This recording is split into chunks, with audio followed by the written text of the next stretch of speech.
Hi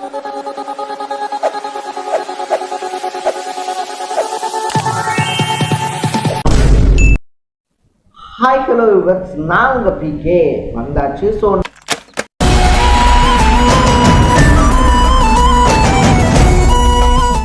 நம்ம இன்னைக்கு இந்த வீடியோவில் எந்த விஷயத்தை பற்றி பேச போகிறோம், யாரை பற்றி பேச போகிறோம் அப்படின்னு சொல்லி கேட்டோம் அப்படின்னா, தமிழ்நாட்டில் அதை தாண்டி வந்துட்டு கேரளாவில் மேற்குவங்கத்துலலாம் எப்படி எலெக்ஷன்ஸ் நடந்து முடிஞ்சிருக்கோ அந்த மாதிரி குஜராத்லேயும் எலெக்ஷன்ஸ் நடந்து முடிஞ்சு ரிசல்ட்ஸும் வெளிவந்துருச்சு அப்படின்னு சொல்லலாம்.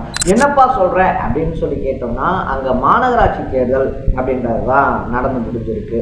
ஸோ என்னதான் வந்துட்டு சட்டமன்ற தேர்தல் அப்படின்ற மாதிரி வந்துட்டு நம்ம அது இல்லையே அப்படின்னு சொல்லி சொன்னாலும் கூட, மாநகராட்சி தேர்தல்கள் இருக்கு இல்லையா, மாநகராட்சி தேர்தல்கள், நகராட்சி தேர்தல்கள், பஞ்சாயத்து தேர்தல்கள், இதுதான் வந்துட்டு இது எல்லாமே சேர்த்து தான் இந்த சட்டமன்ற தேர்தல் அப்படின்றத முடிவு பண்ணும். அந்த மாநிலத்தில் வந்துட்டு யார் ஆட்சி பண்ண போறாங்க அப்படின்றத இந்த நகராட்சி தேர்தல்களை வச்சு அடுத்து வரக்கூடிய எலெக்ஷன்ல ரிசல்ட் என்ன மாதிரி இருக்கும், மக்கள் வந்துட்டு என்ன மனநிலையில் இருக்காங்க அப்படின்றத புரிஞ்சுக்க முடியும்.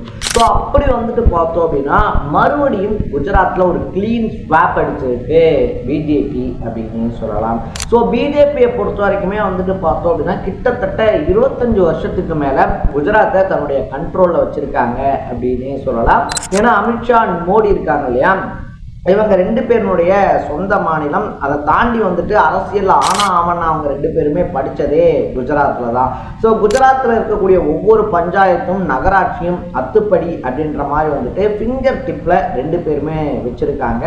அதை தாண்டி வந்துட்டு அங்கே செய்யக்கூடிய அரசியல் பணிகளாக இருந்தாலும் சரி, அங்கே இருக்கக்கூடிய மக்கள் மனநிலையை புரிஞ்சுக்கிறதா இருந்தாலும் சரி, இதுதான் கிட்டத்தட்ட 25-30 வருஷமாக அங்கே குஜராத்தை கொடிகட்டி பறக்க வச்சிருக்கு அப்படின்னு சொல்லலாம்.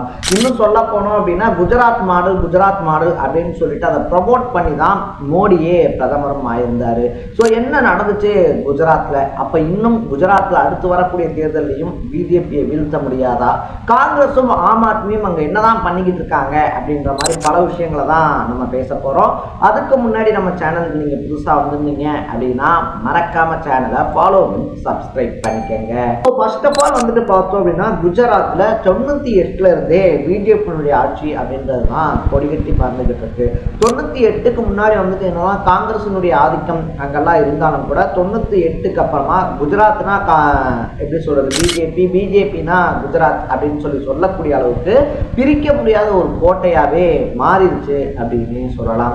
இன்னும் சொல்ல போனோம் அப்படின்னா, இந்த குஜராத் கலவரம் அந்த மாதிரி பல கருப்பு பக்கங்கள் இருந்தாலும் கூட அது எல்லாத்தையும் தாண்டி குஜராத்ல பிஜேபி தான் ரூல் பண்ணிக்கிட்டு இருக்காங்க.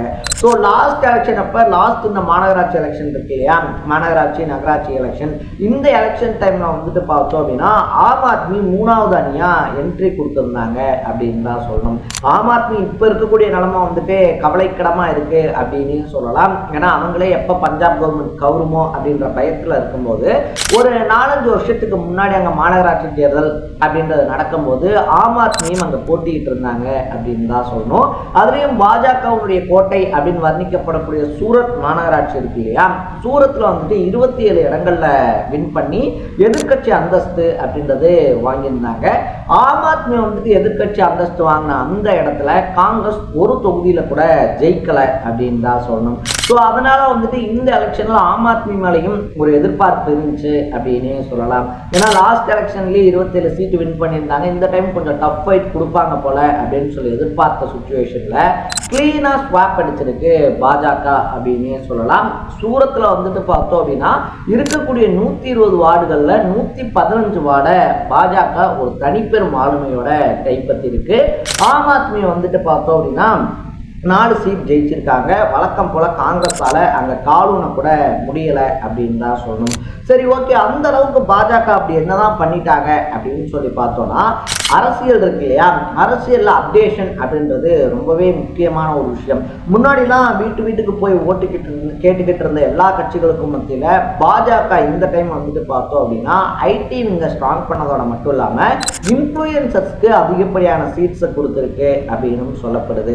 இந்த விருப்ப மனு கொடுப்பாங்க இல்லையா, அந்த விருப்ப மனு கொடுக்கும் போதே வந்துட்டு பார்த்தோம் அப்படின்னா, நீங்க சோசியல் மீடியால எந்த அக்கௌண்ட் யூஸ் பண்றீங்க, பண்ணுறீங்க, உங்கள் அக்கௌண்ட்டில் எவ்வளோ ஃபாலோவர்ஸ் இருக்காங்க அப்படின்ற மாதிரியான கொஸ்டின்ஸ் கேட்கப்பட்டிருக்கு. அதை வெரிஃபை பண்ணுறதுக்கு வந்துட்டு பார்த்தோம் அப்படின்னா தனியாக ஏஐ சம்மந்தமாக ஒரு ஆப்பையே கிரியேட் பண்ணியிருக்காங்க.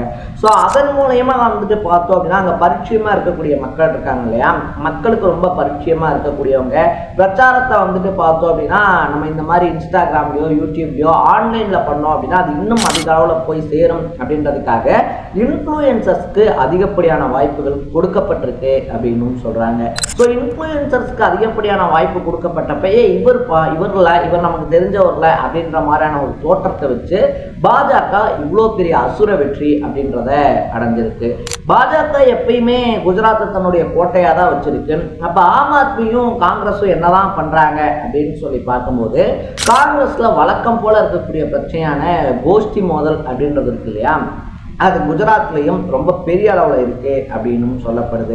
அதனால தான் வந்துட்டு பார்த்தோம் அப்படின்னா பாஜக ஒவ்வொரு டைமும் ரொம்ப ஸ்ட்ராங்காக நம்ம தானே ஆட்சியில் இருக்கோம் மறுபடியும் நம்ம தான் அப்படின்லாம் இல்லாமல் முன்னே இருந்ததை விட ஒவ்வொரு எலெக்ஷனுக்கும் தங்களுடைய ஒர்க்கை வந்துட்டு ரொம்ப அதிகப்படுத்தியிருக்காங்க.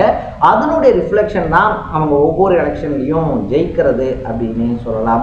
ஸோ அந்த அளவுக்கு ஹார்ட் ஒர்க் பண்ணி பாலிடிக்ஸில் அப்டேஷன்ஸை கொண்டு வந்து யாருக்கு சீட்டு கொடுத்தா டெஃபினட்டாக ஜெயிப்பாங்க அப்படின்றத தெரிஞ்சுக்கிட்டு அதுக்கு அப்புறமா வந்துட்டு பார்த்தோம் அப்படின்னா அந்த களவேளைகளை பண்றதுனால தான் பாஜக இவ்வளோ பெரிய வெற்றி அடைஞ்சிருக்கு.